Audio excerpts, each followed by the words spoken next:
Hello everyone, welcome to another Rick's Picks. Today I'm going to be doing my review of the G.I. Joe classified figure Nemesis Immortal.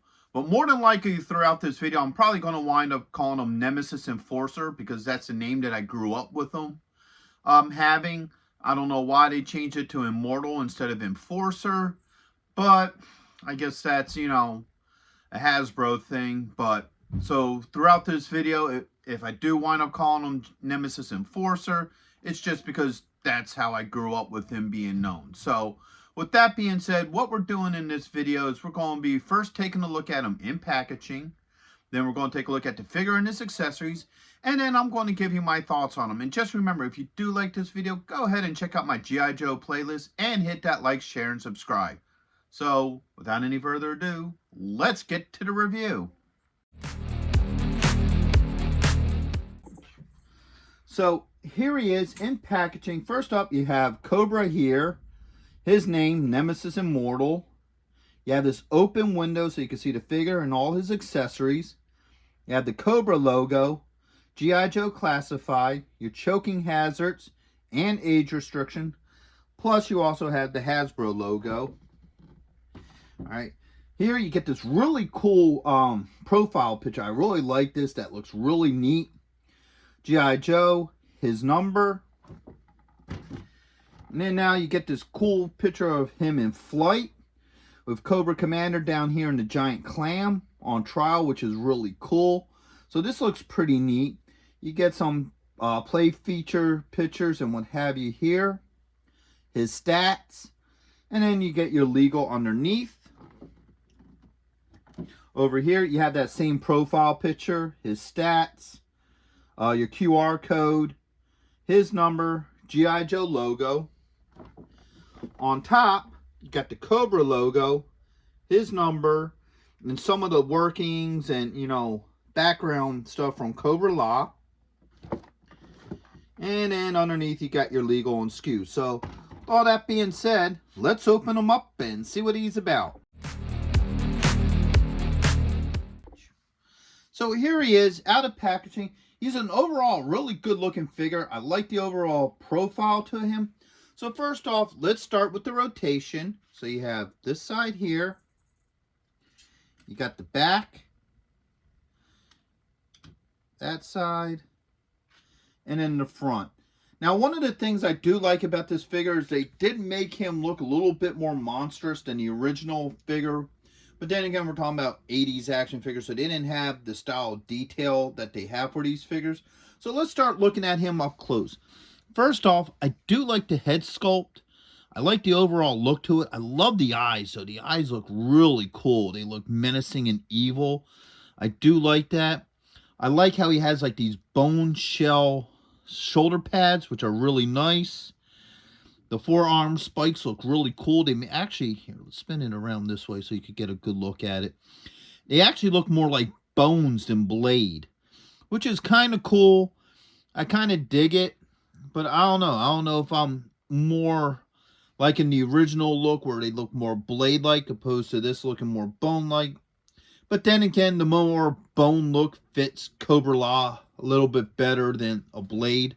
So I can get that. The hands designs are pretty cool. I like the cap design and the clawed feet. So it does give him more of a monster look to him, which I think really works for this figure. So now let's start looking at his points of articulation. So the head does move. All right. You got a shoulder joint with a swivel. You got an elbow joint. Ooh, that's a little tight.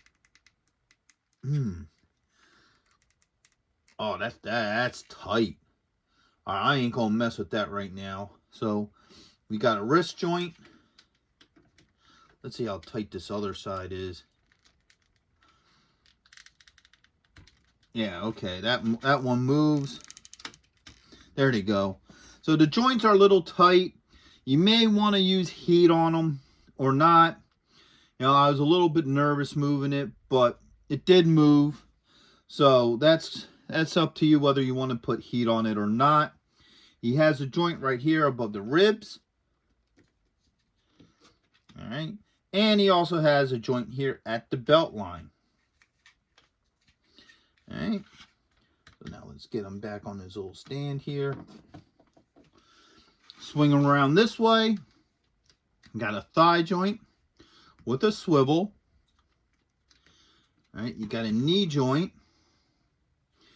There's no swivel here. Most of your Joes usually have some sort of swivel here, but this one doesn't.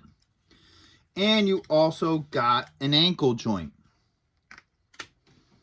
All right, get them back into position here.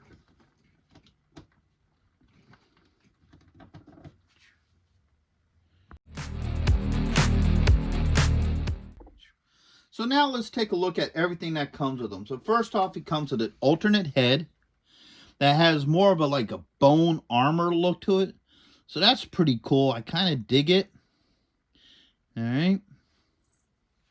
He comes with 2 closed fists. So we got 1. And then he has 2. All right.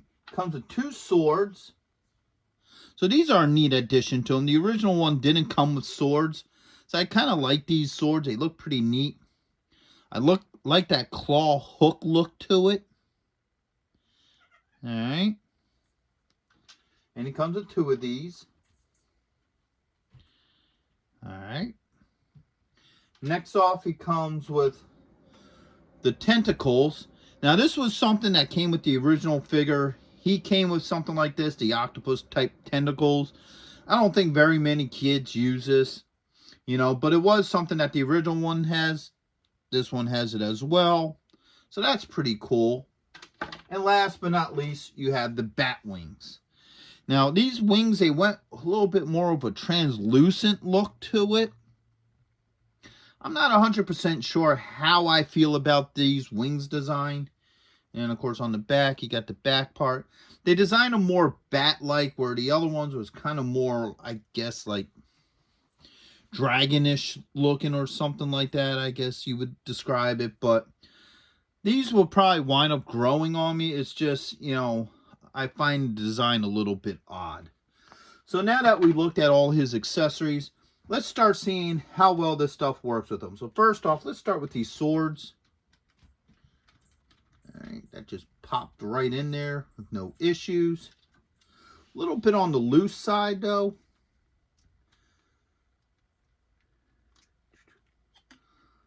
All right. All right, so got that one in there. All right.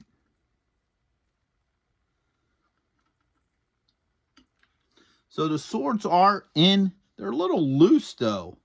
Like, see, they wobble a little bit.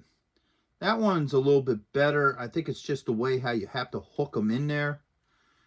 You know, I would think that they would give them a little bit more of a solid hold on these. You know. So, yeah. They are really loose in the hands. I'm not really cool with that. So, like, if you, like, twist them a little bit, they may fall out. But then again, you know, you're probably going to just have them there for display. So, I don't think it'll make that much of a difference. Pop out just as well. See how well they sit in these little holsters. Go like that, or do they go the other way? Okay, so they go that way. That one fits in pretty good. No issues. Get this arm up. All right.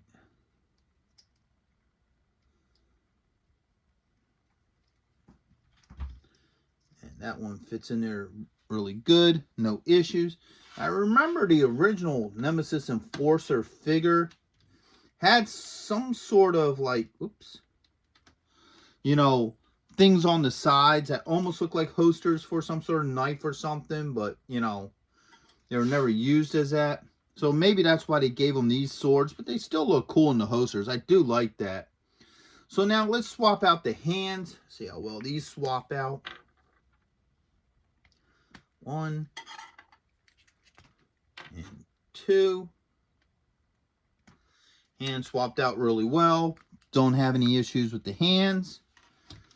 Alright, now for the head. Alright, that popped off pretty easily. Alright, let's see how much fun it is to get that on. Okay, so that head is on.